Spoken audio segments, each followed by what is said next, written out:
तो ratio analysis में हम सीखेंगे रेशियोज कितने प्रकार के होते हैं। तो टाइप्स ऑफ रेशियोज अगर मैं बताऊं तो टाइप्स ऑफ रेशियोज में पहला आता है short term liquidity ratio. Short term liquidity ratios. दूसरे आते हैं solvency ratios.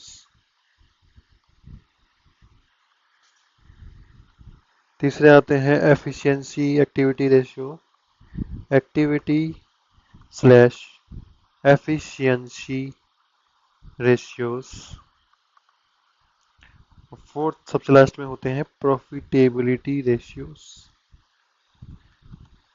Profitability ratios. Short term liquidity ratios वो होते हैं जो हमें कंपनी की लिक्विडिटी के बारे में बताते हैं। शॉर्ट टर्म यानी लेस देन 1 ईयर कि कंपनी की जो पोजीशन है वो एक कितनी साउंड है एक साल के अंदर अंदर। सॉल्वेंसी रेशियोज वो होते हैं जो बताते हैं कंपनी की सॉल्वेंसी के बारे में। अगर कंपनी पे कोई मुसीबत आती तो कंपनी कितनी जल्दी बैंकरप्ट होएगी, कितने कितनी कंपनी स्ट्रांग है in case of adverse events like company का अगर रेवेन्यू रुक जाए तो उस जिस के बारे में बताते हैं solvency ratio. Activity efficiency ratio बताते हैं कि कंपनी अपने ऑपरेशंस को कितने एफिशिएंटली चला रही है। कि जैसे अब कंपनी कोई इन फैक्ट्री का कितना बेटर यूज कर रही है, कितना एफिशिएंट उसके एम्प्लॉयज है, किस तरह से हम कंपनी ने ट्रेड रिसीवेबल्स ट्रेड पेबल्स को मैनेज कर रखा है। प्रॉफिटेबिलिटी रेशियोज बताते हैं कंपनी की प्रॉफिटेबिलिटी के बारे में। उसमें जैसे आते हैं आपके return on investment, return on equity, कि कंपनी कितने परसेंट कमाती है अपने इन्वेस्टमेंट पे, कितने परसेंट कमा के देती है इन्वेस्टर्स को, जो कि इन्वेस्टर्स यूज करते हैं कंपनी की प्रॉफिटेबिलिटी निकालने के लिए। फिर वो डिसीजन लेते हैं कि हमें कंपनी में इन्वेस्ट करना चाहिए या नहीं करना चाहिए। तो हम आज सिर्फ बात करेंगे शॉर्ट टर्म लिक्विडिटी रेशियो के बारे में। शॉर्ट टर्म लिक्विडिटी रेशियोज के बारे में बात करेंगे। अगर हाँ, तो शॉर्ट टर्म लिक्विडिटी रेशियो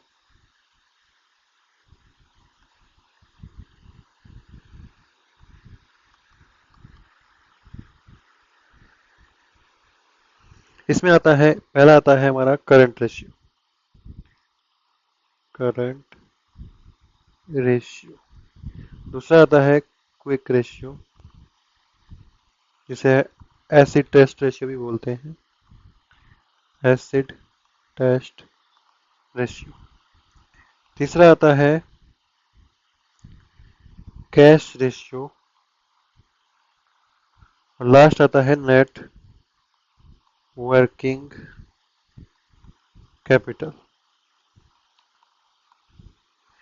तो चार तरह के रेशियो होते हैं: करंट रेशियो, क्विक रेशियो जिसे एसिड टेस्ट रेशियो भी बोलते हैं, cash ratio, net working capital. तो इसमें हम पहले की बात करेंगे करंट रेशियो के बारे में। तो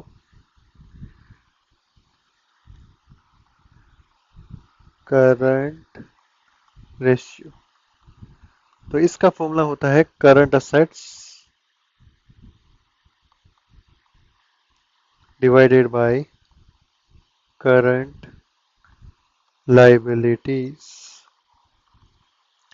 तो मैं पहले समझाता हूँ आपको असेट्स और लाइबिलिटीज के। तो असेट्स क्या होते हैं? असेट्स वो चीज होती है आप जो आपके जेब में पैसा डाले, जो आपके पॉकेट में पैसा डाले, उसको हम असेट्स बोलते हैं। और लाइबिलिटी वो होती है जो आपकी पॉकेट से पैसा निकाले, उसको हम बोलते हैं लाइबिलिटीज। जैसे कि अगर मैं इमोशनली बात करूं तो रिलेटिव्स हमारे घर पे आते हैं, वो हमें पैसे दे के जाते हैं। तो रिलेटिव्स जो पैसे देते हैं वो असेट्स हो जाएंगे। आपकी गर्लफ्रेंड होगी, गर्लफ्रेंड को पे आपको खर्चा करना पड़ता है, तो वो जहाँ पे आपका पैसा जा रहा है वो गर्लफ्रेंड, वो लाइबिलिटी हो गई। जो रिलेटिव आपको पैसे दे के जाते हैं वो असेट्स हो गई। तो उसी तरह करंट का क्या मतलब है यहाँ पे? करंट का मतलब है जो भी असेट्स या लाइबिलिटीज है उनका जो रियलाइजेशन है, फोकस करना, रियलाइजेशन। रियलाइजेशन का मतलब है उनका जो उनका असेट्स का रियलाइज का मतलब है असेट्स कन्वर्ट होना इन कोल्ड हार्ड कैश में। तो रियलाइजेशन अगर असेट्स का और लाइबिलिटीज का एक्सपेक्टेड है लेस देन और इक्वल टू 1 ईयर, तो हम उनको बोलते हैं करंट। करंट जैसे कि इन्वेंट्री हो गई। इन्वेंट्री को हम एक्सपेक्ट करते हैं कि एक साल में बेच देंगे, विद इन 1 ईयर एक साल में बेच देंगे। डेटर्स, डेटर्स से भी हम एक्सपेक्ट करते हैं कि पैसा एक साल के अंदर अंदर आ जाएगा। लेकिन प्लांट एंड मशीनरी से हम एक्सपेक्ट नहीं करते कि एक साल में प्लांट एंड मशीनरी बेच देंगे। प्लांट एंड मशीनरी हमने इसलिए लगाई है कि हम 4-5 साल उसे यूज करेंगे, उससे हम प्रोडक्ट बनाएंगे और बेचेंगे। तो ये करंट असेट्स नहीं है, ये है, ये है कैश। कैश जो हमारे पास ऑलरेडी कैश पड़ा है, हम उसको भी एक्सपेक्ट करते हैं कि ये 1 ईयर के अंदर अंदर हम इसे यूज करेंगे, उससे चाहे हम इन्वेंट्री खरीदेंगे, हम उससे एम्प्लॉयज की सैलरी देंगे, हम उससे और काम करेंगे। तो कैश भी हमारा करंट असेट है। लाइबिलिटीज का अगर करंट की मैं बात करूं तो ट्रेड पेबल्स। अगर हमने किसी से गुड्स खरीदा है तो उसे हम पेमेंट हम एक साल के अंडर अंडर करेंगे, क्योंकि कोई भी आपको max to max 30 to 90 days का क्रेडिट देता है, तो हम एक्सपेक्ट करते हैं कि सारे ट्रेड पेबल्स हम एक साल के अंदर पे कर देंगे, अनलेस कोई डिस्प्यूट हो तो तब भी हम ट्रेड पेबल्स को करंट असेट ही, करंट लायबिलिटी ही मानेंगे। फिर होते हैं आउटस्टैंडिंग एक्सपेंसेस, जैसे कि आपके रेंट हो गया, स्टेशनरी हो गया, कुछ भी एक्सपेंसेस जो आपने पे नहीं किया लेकिन उसका बिल आ गया है तो वो आपका ड्यू हो गया, तो वो आउटस्टैंडिंग एक्सपेंसेस भी आपके लेस देन 1 ईयर में पेमेंट होना है, तो वो भी आपके करंट लायबिलिटी में आएंगे। तो ये तो हो गया करंट असेट्स का फॉर्मूला। मेजरली नॉर्मली जो करंट असेट्स आपके बताए गए हैं वो होते हैं cash plus inventory plus debtors और plus prepaid expenses. Prepaid expenses वो होते हैं जैसे कि कोई एक्सपेंसेस आपका ड्यू नहीं हुआ था, आपने एडवांस में पेमेंट कर दिया। जैसे कि आप रेंट देते हैं, रेंट आप एडवांस में देते हैं। रेंट आप, अगर अब मैं बात करूं कि मार्च का रेंट दिया, तो आपका रेंट मार्च का 1 मार्च को दे दोगे, वैसे ही अप्रैल का रेंट आप 1 अप्रैल को दे दो जब। तो अगर आप मान लो आपने 2 महीने का रेंट दे दिया 1 मार्च को, मार्च और अप्रैल का, तो एज ऑन 31 मार्च आपका 1 महीने का जो रेंट है वो प्रीपेड एक्सपेंस हो गया, तो वो एक तरह से आपका असेट हो गया। तो ये नॉर्मली जो हमारे असेट्स, करंट असेट्स बताए गए जाते हैं। उसी तरह मैं बात करूं करंट लायबिलिटीज की, तो उसमें आती है ट्रेड पेबल्स, फिर आता है बिल्स पेबल जो कि ट्रेड पेबल की ही तरह होता है, और होता है आउटस्टैंडिंग एक्सपेंसेस। आउटस्टैंडिंग एक्सपेंसेस वो होते हैं जो ड्यू हो गए लेकिन हमने चुकाए नहीं। जैसे कि रेंट, मान लो हमने किसी कस्टमर से कुछ, जैसे कि कस्टमर को हटाओ, जैसे कि मान लो कि स्टेशनरी हमने कुछ खरीदी, उसका बिल आ गया पर हमने चुकाया नहीं, तो वो आउटस्टैंडिंग एक्सपेंस हो गए। या फिर इलेक्ट्रिसिटी का मान लो बिल आ गया, हमने चुकाया नहीं, वो ड्यू डेट उसकी आ गई है, तो वो आउटस्टैंडिंग एक्सपेंस। तो ये करंट असेट्स, करंट लायबिलिटीज। तो हम करंट रेशियो निकाला कैसे जाता है, तो करंट रेशियो का फॉर्मूला होता है current assets divided by current liabilities. तो नॉर्मली आपको बैलेंस शीट दी गई होगी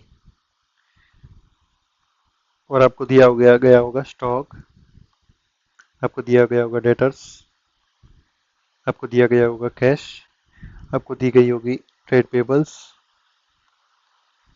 आपको दिए गए होंगे आउटस्टैंडिंग एक्सपेंसेस। मान लो कितने भी हो सकते हैं, मान लो स्टॉक है 500 रुपये का, 100 रुपये के डेटर्स हैं, दो 200 रुपये का कैश है, 500 रुपये की ये लाइबिलिटीज है, 300 रुपये का आउटस्टैंडिंग एक्सपेंस है।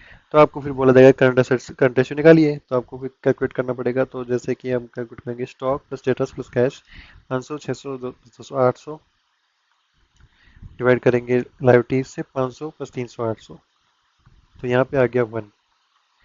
हाँ, तो करंट रेशियो जो होता है, करंट रेशियो जो होता है उसकी नॉर्मल लिमिट होती है, गुड हम जब कहते हैं कि 2 और 2 से अबव अगर है तो हम उसे गुड मानते हैं, और 1 से 2 के बीच में हम उसे मानते हैं फेयर, और लेस देन 1 हम मानते हैं बैड। ये बताता है कि कंपनी कितनी सॉल्वेंट है in case of short term. मान लो हमें, अगर हमारा 2 का रेशियो है और हमसे मान लो ट्रेड पेबल्स रिक्वेस्ट करते हैं कि हमें जल्दी पेमेंट कर दो, तो हमारे हमारे पास एक सफिशिएंट फंड होगा पेमेंट करने के लिए उनको। और हमारे पास रेशियो कम होगा तो हमारे पास सफिशिएंट फंड नहीं होगा, तो हम हमारा क्रेडिट स्कोर खराब हो जाएगा, वो हमें फिर माल आगे जो गुड्स है वो बैड क्रेडिट टर्म्स पे देंगे, डिस्काउंट कम देंगे, तो ये एडवांटेज होता है। अगर जैसे हम अच्छी अच्छी कंपनीज का कंपेयर करके देखें कि करंट रेशियो क्या होता है,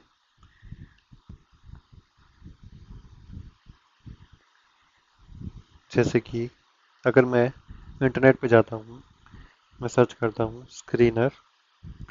स्क्रीनर एक वेबसाइट है जिसपे आप सर्च कर सकते हैं स्क्रीनर। स्क्रीनर की वेबसाइट है जिसपे आप कंपनीज के रेशियोज देख सकते हैं। तो जैसे मैं मानो HUL का रेशियो देखता हूँ, हिंदुस्तान यूनिलीवर लिमिटेड, तो इसमें रेशियो एनालिसिस पे आते हैं हम, रेशियोज। तो इसमें जैसे डेटा ये हमें इन्वेंट्रीज इनकी डेज वगैरह दे रखे हैं, तो हमें रेशियो खुद कैलकुलेट करना पड़ेगा।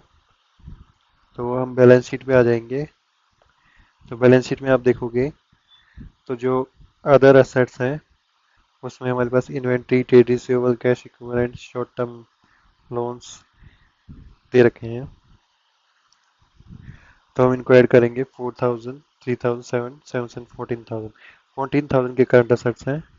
और अगर हम लाइबिलिटी में जाएं तो trade payables, advance from customers, तो 10, 14 डिवाइड बाई 10 इज 1.4 का इसका HUL का करंट रेशियो है। चलो अब अपने इस पे आ जाते हैं। उसके बाद आता है क्विक रेशियो। क्विक सॉरी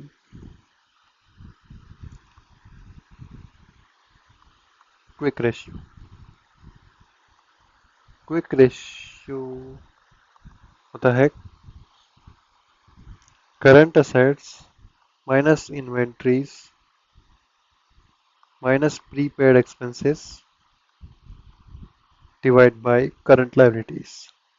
तो बेसिकली यहाँ पे हम वो असेट्स ले रखे हैं जिनको हम क्विकली लिक्विडेट कर सकते हैं, क्विकली रियलाइज कर सकते हैं। इन्वेंट्री एक ऐसी चीज़ है जिसमें हमें बेचने में टाइम लगता है, हमें कस्टमर ढूंढना होगा उसको, फिर कस्टमर नेगोशिएशन करेगा, फिर इन्वेंट्री हमारी बिकेगी, वो भी हमारी सारी एक साथ नहीं बिक पाएगी। प्रीपेड एक्सपेंसेस जो हमने दे दिए वो रियलाइज नहीं हो सकते क्योंकि वो हमने एक्सपेंस एडवांस में दिया है, लेकिन वो एक्सपेंस हमें रिफंड नहीं होगा, वो हमें यूज ही करना पड़ेगा।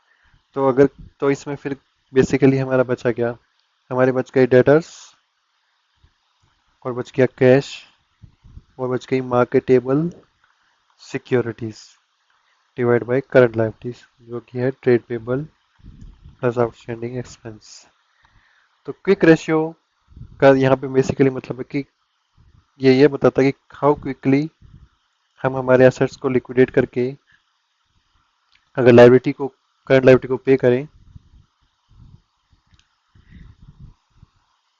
तो उस चीज का क्या रेशियो है हमारा। फिर आता है कैश रेशियो। तो कैश रेशियो जो होता है वो होता है कैश जो कि मनी प्लस मार्केटेबल सिक्योरिटीज जो कि बहुत तुरंत हम बेच के पैसा ले सकते हैं, divide by current liabilities. Cash ratio बताता है कि एक्चुअल कोड हार्ड कैश कितना है हमारे पास। फिर लास्ट में आता है net working capital. Net working capital, तो नेट वर्किंग कैपिटल होती है current assets minus current liabilities. यह हमें बताती है कि कंपनी को कितनी वर्किंग कैपिटल की जरूरत है। तो नेट वर्किंग कैपिटल रेशियो इसलिए काम होता है कि हमें बैंक से हमें वर्किंग कैपिटल फाइनेंसिंग करानी है, तो हमें पता करना पड़ेगा कि हमें वर्किंग कैपिटल की रिक्वायरमेंट कितनी है। तो जो वर्किंग कैपिटल रिक्वायरमेंट है उस हिसाब से हमें बैंक फाइनेंस करेगा पर या नेट वर्किंग कैपिटल का लोन देगा। तो जैसे इसमें आ जाएगा cash plus debtors plus inventory plus prepaid expense minus trade payables minus outstanding expense. Assume करो मान लो किसी कंपनी की नेट वर्किंग कैपिटल है 5 लाख। अब वो 5 लाख का बैंक से लोन लेगी, तो बैंक उसे वर्किंग कैपिटल का लोन देगी at the interest rate of 12 to 13%। तो इसलिए नेट वर्किंग कैपिटल। तो ये सब जो रेशियोज थे ये शॉर्ट टर्म वाले हैं, ये हमें शॉर्ट टर्म लिक्विडिटी के बारे में बताते हैं, ये शॉर्ट टर्म लिक्विडिटी में काम आते हैं। हाँ, थैंक यू।